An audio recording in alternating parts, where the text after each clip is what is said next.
Olá, bem-vindo a mais uma aula da TV Ensinar. Hoje nós vamos abordar um assunto muito interessante relacionado à criação e design, que é a tipografia. Como o assunto é extenso, eu dividi em duas partes. Então vamos lá para a primeira parte. No dia a dia, você observa que a comunicação visual utiliza muita tipografia. Então você vê tipografia em carros, você vê em placas. Se você entrar no supermercado e começar a observar a embalagem, você vai ver que loucura que é o uso da tipografia. Entrar numa livraria, eu adoro entrar ali na Livraria Cultura do Conjunto Nacional, aqui em São Paulo, e fico lá namorando capas de livros, pela tipografia e pelas ilustrações também que as capas apresentam. É um hobby divertido. Banca de jornal, você vê um monte de revistas. E o que você nota nas capas? Tipografia. Abre a revista, o que tem lá dentro? Tipografia. Olha ao seu lado na rua e vê um monte de empresas com seus logotipos. E aí vem logotipo, tipografia. Então a tipografia está presente na nossa vida durante todo o dia. Muito bem. A primeira função da tipografia é informar. Informar através da leitura. Agora, para você fazer isso bem feito, faça uma pergunta simples. Essa fonte que eu vou usar tem legibilidade? Legibilidade é tudo na tipografia. Afinal, você está comunicando com letras. E aí você abre um catálogo tipográfico e fala, My God. Para quem não fala inglês é, meu Deus. O tanto de fonte que existe. E aí? Como é que eu faço uma escolha adequada, correta, da fonte que eu vou usar no meu trabalho, no meu projeto? Tem algumas regrinhas básicas. Existem verdadeiras enciclopédias que abordam a tipografia. Inclusive, no final da aula 2, eu sugiro 3 livros para você adquirir. Mas o que eu quero passar aqui é escolher a fonte de forma objetiva e segura. Então, vamos lá. Primeiro, quando você for trabalhar com fontes, escolha fontes eficientes. O que é uma fonte eficiente? Ela deve ter o alfabeto grego-romano com acentuação e os caracteres adicionais como número, cedilha, arroba, numeral e etc. E alguns sites, eles oferecem fontes gratuitas. Preste atenção se essa fonte é eficiente, se a fonte que você está escolhendo é eficiente. Eu costumo, quando eu quero uma fonte diferenciada, digitar um texto que tenha alguns acentos, tenha o cedilha que várias fontes não possuem, e aí então eu faço o download dessa fonte. Agora, você vai se surpreender muito, ou já deve ter se surpreendido, que você baixa uma fonte e a hora que você vai digitar em português, não tem acento, não tem cedilha, não tem A com tio e por aí afora. Então, fonte eficiente é aquela que vai permitir que você faça o seu trabalho sem se preocupar com esse tipo de detalhe. Tipos de fontes. As fontes, elas foram categorizadas, palavrinha chata, com serifas, sem serifas, manuscritas, fantasia ou decorativas. O que é uma fonte com serifa?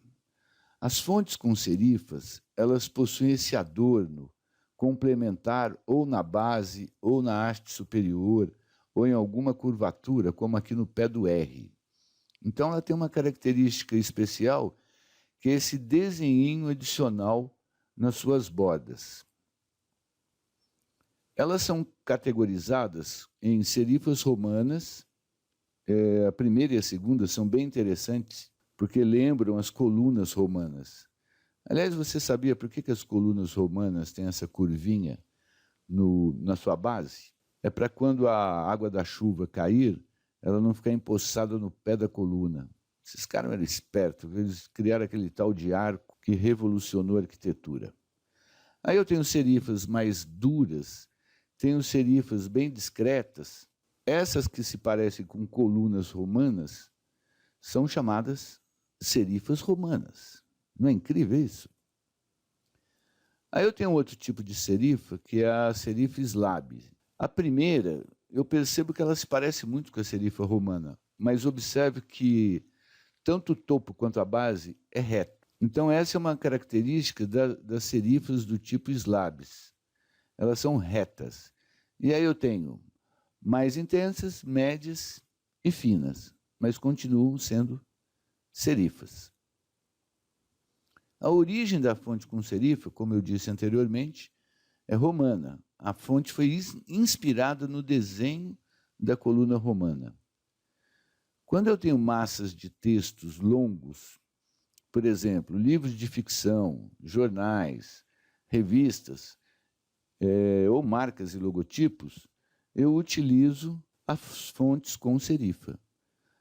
Tem uma regrinha que diz que a fonte com serifa, por ela ter esse pequeno ajuste, né, esse pequeno adorno, você lê mais rapidamente. Você não lê sílabas, você lê palavras. E você pode fazer um teste, por exemplo, tentando ler alguma bula de remédio. Você lê picado. Isso tem uma intenção. Por isso que nós temos também as fontes sem serifas, que a gente vai ver daqui a pouquinho. Aqui eu tenho um exemplo de um tipo de livro de ficção. A gente observa a presença da fonte com serifa. Temos uma página de revista, a massa do texto aqui do lado esquerdo, com serifa, para você ler mais rápido. Aliás, essa página está muito bonita, eu sou apaixonado por diagramação. Mas isso é um detalhe, tá? Jornais do mundo inteiro que usam o alfabeto grego-romano diagramam suas notícias utilizando fontes com serifa. E a maioria dos escritórios de advocacia usam em seus logotipos fontes com serifa. Por quê?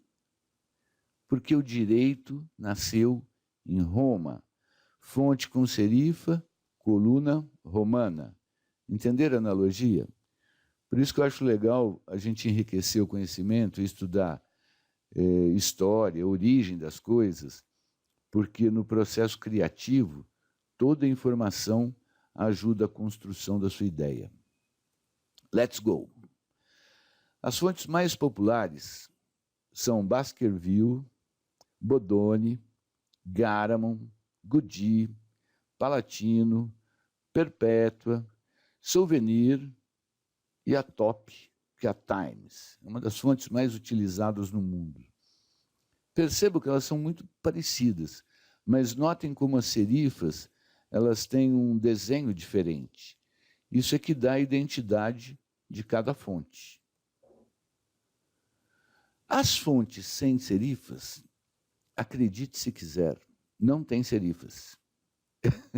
Elas não têm o adorno na sua borda. Então, elas são fontes mais duras, né? Elas são mais blocadas. Elas não são tão artísticas. A sua origem é porque houve uma evolução tipográfica.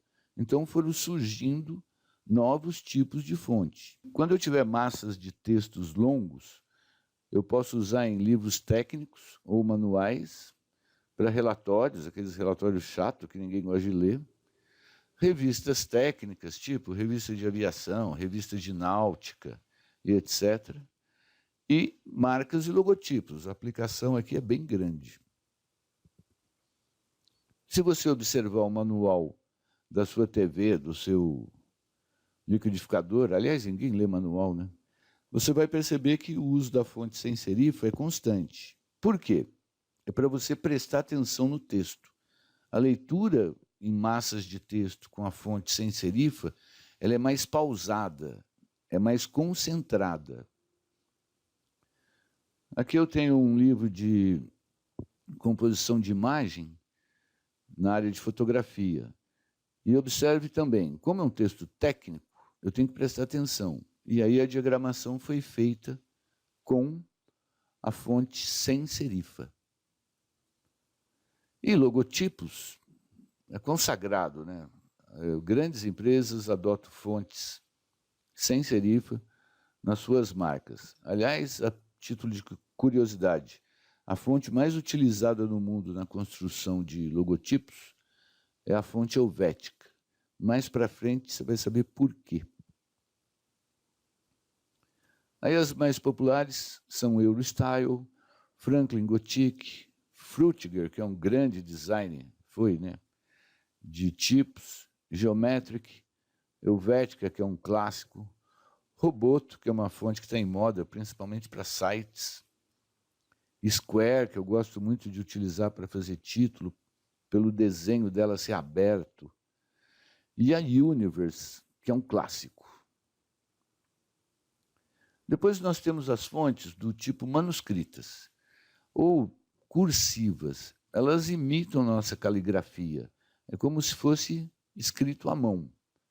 Essas fontes, elas têm a origem, como eu disse, na escrita manual. Tentam ser similar à escrita manual. Elas transmitem intimidade. Então, como eu escrevi com a minha caligrafia, ela me transmite essa intimidade. Aliás, depois do e-mail, acho que nunca mais eu escrevi uma carta. Mas isso também é outra história. Se você vê convites de casamento, convites de reuniões mais íntimas, você percebe o uso da fonte manuscrita. Produtos de higiene, de perfumaria, notamos também a presença de fontes manuscritas. E marcas e logotipos também se vale dessa característica intimista da fonte do tipo manuscrita. Vamos ver? Um belo e tradicional convite de casamento. Temos aqui um anúncio da Miss Dior, que é um perfume. Então, a marca do perfume. Presta atenção em muitas marcas de perfumes. Muitas utilizam fontes manuscritas. E aqui o lencinho umedecido, Íntimos. Então, a marca Íntimos usou uma fonte do tipo manuscrita. E se você olhar em farmácia, perfumaria, etc., você vai perceber bastante o uso desse tipo de fonte. Aqui o logo da Hadleys, que também é manuscrito, e é bem bonito, né? Ele é bem intuitivo, é bem para você. Mas nós temos as mais populares, a Aquafina Script, né, que eu estou usando aqui no título, a Bradley Hand de mão, Brush Script ou Mistral, Edwardian Script, essa foi em homenagem a mim, Eduardo Engelmann, Freestyle Script, note que tudo que é script normalmente é fonte manuscrita. Kaufman, que é uma fonte linda, Palace Script, que foi usada naquele convite de casamento, Parisienne, que é uma fonte também bem sofisticada. E aqui nós temos um detalhe. Nunca utilize fontes manuscritas em caixa alta, ou, se preferir, letras maiúsculas. Não dá legibilidade, então é uma coisa proibida. Tá, você quer usar? Beleza, fica à vontade. Temos outro tipo de fonte, que é a fantasia. Tem algumas literaturas que chamam de decorativas. Você vai utilizá-la dependendo do assunto. São utilizadas basicamente para títulos ou chamadas. Em massas de texto, quase nunca são utilizadas. E se você prestar atenção, Hollywood é um dos maiores celeiros de tipografia do mundo. Vamos ver por quê. Quando um filme é criado, por exemplo, Electra, essa fonte foi criada exclusivamente para ser a marca do filme. Underwood também foi desenhada. Se você observar, ela se parece muito com a fonte Goody, mas ela teve uma edição. Note ali, por exemplo, na letra L, né, que tem uma caidinha, ou tem algumas falhas na letra.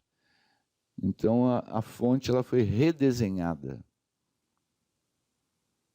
Um clássico do meu amigo Stanley Kubrick, que é o Laranja Mecânica, já teve uma fonte desenhada exclusiva para o título do filme.